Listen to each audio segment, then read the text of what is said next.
Get ready. Tamil senior trial dictation. 15 seconds.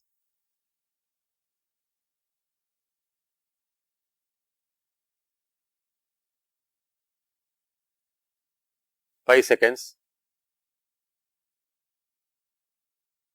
Start.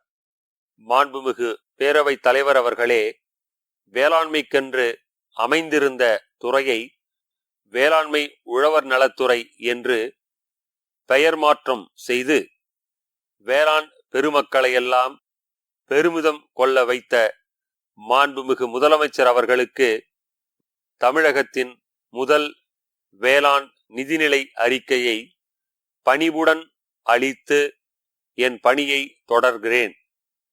இன்று மனித நாகரிகம் பன்மடங்கு உயர்ந்தாலும் உணவின்றி உயிர் வாழ இயலாது என்பதில் யாருக்கும் மாற்று கருத்து இருக்காது. பெருகி வரும் மக்கட்தொகைக்கு உணவளிக்கும் வகையில் மண்ணை மாற்றிக் காட்டும் மகத்துவம் பெற்றவர்கள் உழவர் பெருமக்கள் என்றால் அது மிகையாகாது. அவர்களை உயர்த்தி அழகு பார்க்கும் அரும் பெரும் நோக்கத்தோடு இந்த வேளாண்மை நிதிநிலை அறிக்கை இன்று இப்பேரவை முன்பு வைக்கப்படுகிறது என்பதை தெரிவித்துக் கொள்கிறேன். வேளாண்மைக்கென்று தனியே நிதிநிலை அறிக்கை தாக்கல் செய்ய பல மாவட்டங்களுக்கு சென்று உழவர் பெருமக்களை அழைத்து அவர்களிடம் ஆலோசனைகள் நிகழ்த்தப்பட்டன. உணவு தன்னிறைவை தமிழகம் ஓரளவு எட்டிவிட்டது என்பதை நமது உற்பத்தி திறனை வைத்து உறுதி செய்ய இயலும். தமிழ்நாட்டில் சாகுபடி பரப்பினை உயர்த்தவும் தற்போதுள்ள இரு போக சாகுபடி நிலங்களை இருமடங்காக உயர்த்தவும் திட்டமிடப்பட்டுள்ளது.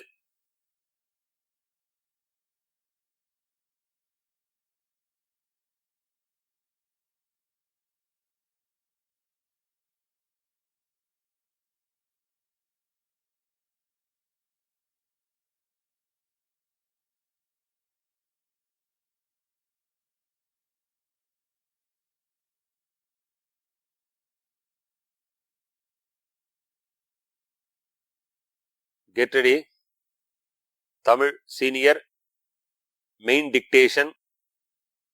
Code number of the question paper 1480. 1480. இந்த உரைப்பகுதி நிமிடத்திற்கு 90 சொற்கள் வீதம் வாசிக்கப்படும். இங்கு படிக்கப்படுவதை சுருக்கெழுத்தில் நீங்கள் எழுதி கொள்ள வேண்டும். சுருக்கெழுத்தில் எழுதி கொண்டதை அதற்கு நேரான விரிவெழுத்தில் எழுதிட வேண்டும்.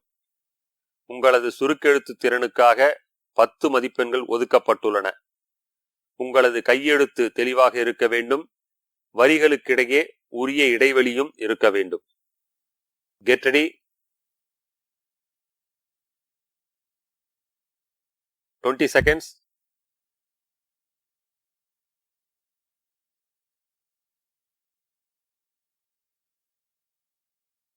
Ten seconds. 5 seconds. Start. மாண்புமிகு பேரவைத் தலைவர் அவர்களே, நடப்பாண்டிற்கான வரவு செலவு திட்ட மதிப்பீடுகளை இந்த பெருமைமிகு பேரவையில் இந்த நேரத்தில் முன்வைத்து எனது உரையை தொடங்க விரும்புகிறேன். கடந்த ஆண்டு வரவு செலவு திட்டத்தை நான் தாக்கல் செய்தபோது பல்வேறு புதிய திட்டங்கள், அறிவிப்புகள், சீர்திருத்தங்கள் ஆகியவற்றை குறிப்பிட்டிருந்தேன். அவற்றில் பெரும்பாலானவை நிறைவேற்றப்பட்டுள்ளன.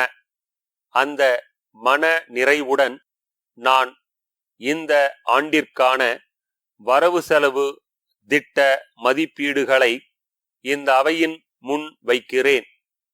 என்னுடைய பொது வாழ்வில் என்றென்றும் எனக்கு ஊக்கமும் ஆக்கமும் அளித்து கலங்கரை விளக்கமாக திகழும் மாண்புமிகு முதலமைச்சர் அவர்களுக்கு முதற்கண் எனது மனமார்ந்த நன்றியை தெரிவித்துக் கொள்கிறேன். இந்த அரசு ஆட்சி பொறுப்பேற்றதில் இருந்து இன்று வரை நிதி மேலாண்மையில் அடைந்துள்ள சாதனைகள் அனைத்துமே மாண்புமிகு முதலமைச்சர் அவர்களின் வழிகாட்டுதலாலும் முழு ஆதரவினாலும் மட்டுமே சாத்தியமானது. மாண்புமிகு முதலமைச்சர் அவர்களின் அறிவுரைக்கிணங்க இன்றைய சூழல்களை மட்டுமே கருத்திற்கொள்ளாமல் தமிழ்நாட்டின் வருங்கால சந்ததியினரின் நலத்தையும் கருத்தில் கொண்டு இந்த வரவு செலவு திட்டம் தயாரிக்கப்பட்டுள்ளது. கொரோனா பெருந்தொற்றின் முதல் அலை பரவலை காட்டிலும் 5 மடங்கு அதிக வீரியத்துடன் 2ஆம் அலை பரவி இருந்த நேரத்தில் இந்த அரசு ஆட்சி பொறுப்பேற்றது. அத்தகைய இக்கட்டான சூழ்நிலையிலும் மாண்புமிகு முதலமைச்சர் அவர்கள் பதவியேற்ற முதல் நாளிலேயே 5 தேர்தல் வாக்குறுதிகளை உடனடியாக நிறைவேற்றினார் என்பதை பெருமையுடன் தெரிவித்துக் கொள்கிறேன்.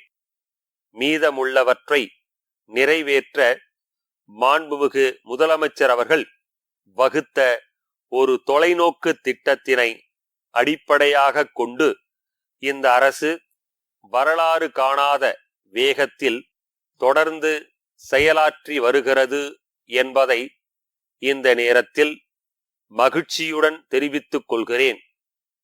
கடந்த ஆண்டு நடைபெற்ற வரவு செலவு திட்ட சட்டமன்ற கூட்டத்தொடரில் பல முக்கியமான அறிவிப்புகளையும் இந்த அரசு வெளியிட்டுள்ளது.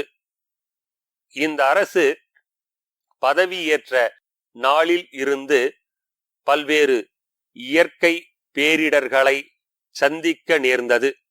இருப்பினும் மாண்புமிகு முதலமைச்சர் அவர்களின் நேரடி நடவடிக்கைகளாலும் கள ஆய்வுகளாலும் இழப்புகளும் இறப்புகளும் கட்டுப்படுத்தப்பட்டன.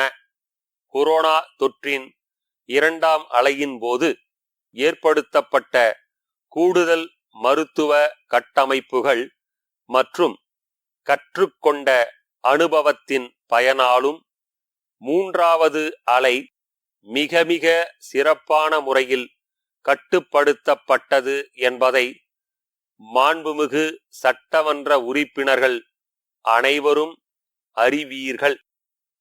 நமது பொருளாதாரம் மீண்டும் எழுச்சி பெற்று வர சமூக நல திட்டங்களில் எவ்வித குறையுமின்றி நமது முன்னுரிமைகளை மறுபரிசீலனை செய்து சமூக கட்டமைப்பு, வளர்ச்சி திட்டங்கள் போன்றவற்றின் மீது மாண்புமிகு முதலமைச்சர் அவர்களின் வழிகாட்டுதலின்படி அதிக கவனம் செலுத்தப்படும் என்பதை தெரிவித்து நல்வாய்ப்பிற்கு மீண்டும் எனது மனமார்ந்த நன்றியினை தெரிவித்து எனது உரையை நிறைவு செய்கிறேன்.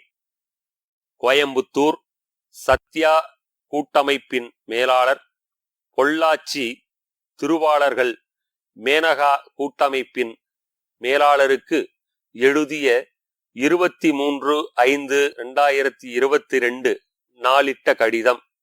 அன்புடையீர், தங்களின் கடந்த மாதம் 2ஆம் நாளிட்ட கடிதம் கிடைக்கப் பெற்றோம். தாங்கள் அனுப்பிய சரக்குகளுடன் இணைக்கப்பட்டிருந்த விலைப்பட்டியலில் நாங்கள் அனுப்பச் சொல்லாத சில பொருட்களும் சேர்க்கப்பட்டுள்ளன. தங்களுடைய விலை பட்டியலை கவனித்துப் பார்க்கும்போது தங்கள் அலுவலகத்தில் தவறுகள் நடந்துள்ளது போல் தெரிகிறது. துணிகளை அனுப்பும்போது சரியான முறையில் கட்டி அனுப்பாததால் சில துணிகள் சேதமாகி உள்ளன. அவற்றை எங்களுடைய வாடிக்கையாளர்களுக்கு விற்பனை செய்யும் போது அதிக தள்ளுபடி விலையில் விற்பனை செய்ய வேண்டியுள்ளது. இவ்வகை துணிகளுக்கு குறைந்தது 40% தள்ளுபடி அளித்தால் அவற்றை திருப்பி அனுப்பாமல் விற்பனை செய்ய இயலும் என்பதை அன்புடன் தெரிவித்துக் கொள்கிறோம். தங்களுடனான நீண்டகால வணிக தொடர்பின் காரணமாக இந்த ஆலோசனைகளை தங்களுக்கு தெரிவிக்கிறோம். எங்களுடைய கருத்தில் தங்களுக்கு உடன்பாடு இல்லையெனில் இது குறித்து மேலும் மேற்கொள்ள வேண்டிய நடவடிக்கைகளை தெரிவிக்கவும் தங்கள் உண்மையுள்ள